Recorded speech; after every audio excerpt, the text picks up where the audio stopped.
Dalam modern ekonomi teori, sangat berbeda penggunaannya dengan pemahaman ekonomi yang saat ini difahami dan dijalankan dalam perekonomian kenegaraan yang banyak berlaku di beberapa negara. Misalnya, sebuah negara yang miskin sumber daya alamnya, seperti negara Swiss, maka mereka memerlukan deposit metal berharga sebagai cadangan devisa mereka. Dan apa saja itu cadangan devisanya? Apa aja country reserve-nya? Yaitu dolar, surat berharga, juga logam mulia seperti emas. Surat berharga, logam mulia, dan cadangan devisa atau foreign exchange reserve-nya itu adalah kunci kekuatan ekonomi sebuah negara. Kalau di negara kaya deposit SDA-nya atau sumber daya alamnya seperti Rusia, Amerika, maka berbeda cara pengelolaan ekonominya. Mereka, negara-negara yang memiliki SDA tadi, sumber daya alam, bisa jadi money creator berbasis aset mereka, berbasis cadangan minyak bumi mereka, cadangan gas mereka, semua bisa diterbitkan surat berharga dalam tanda petik. Sama seperti kita, Indonesia. Kita kalau Kementerian ESDM-nya kreatif, ya buatlah reserve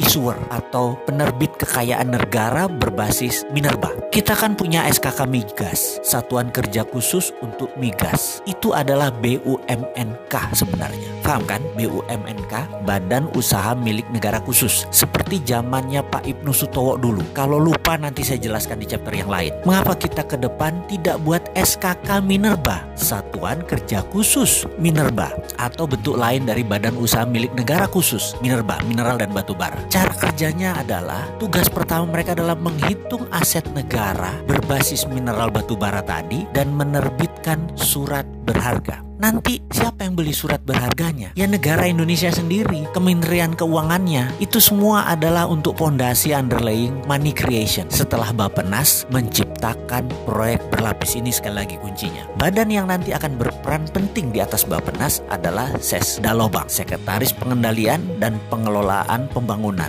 langsung di bawah Presiden, semacam inspektur jenderalnya Presiden zaman Repelita dulu. Tujuannya apa itu semua? Sekali lagi, kita kan ingin bebas dari berhutang ala didikan IMF, betul kan? Maka ubah cara berpikir ekonominya, pakai modern ekonomi teori, yaitu negara yang mempunyai sumber daya alam berbeda cara bekerjanya dengan mereka yang tidak punya sumber daya alam. Kita kok sekarang mikirnya bertindaknya seperti negara miskin, cari hutangan. Itu kuno. Kita kufur nikmat kalau kayak begitu. Sumber daya alam yang kita pakai dan bukan dieksploitisir ya, bukan digali, dijual, diproduksi, bukan. Asetnya itu didiamkan. Gunakan nanti buat anak cucu kita. Sekarang hanya dipakai untuk underlying money creator. Manfaatkan derivatnya, yaitu penggunaan uangnya menjaminkan deposit SDA tadi. Kalau sekarang kita mau punya devisa cepat selain SDA, yaitu dolar misalnya, undang semua negara di dunia ini yang tidak punya sumber daya alam yang besar seperti India, Cina, negara-negara Melanesia. Ada lebih kali 100 negara di dunia ini yang tidak punya sumber daya alam seperti Indonesia. Kita terbitkan surat berharga berbasis mineral Indonesia tadi.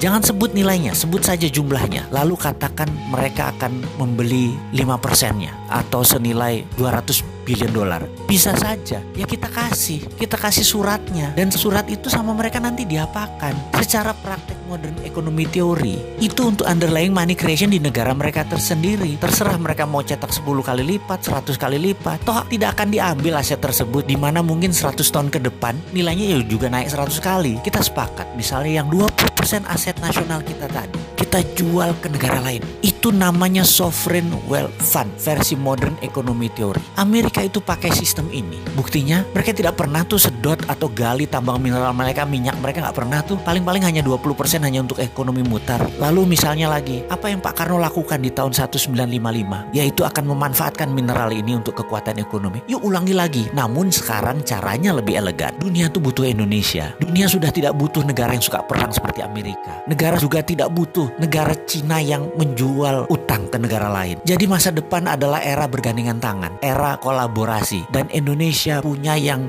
dibutuhkan untuk bergandengan tangan. Indonesia punya mineral berharga.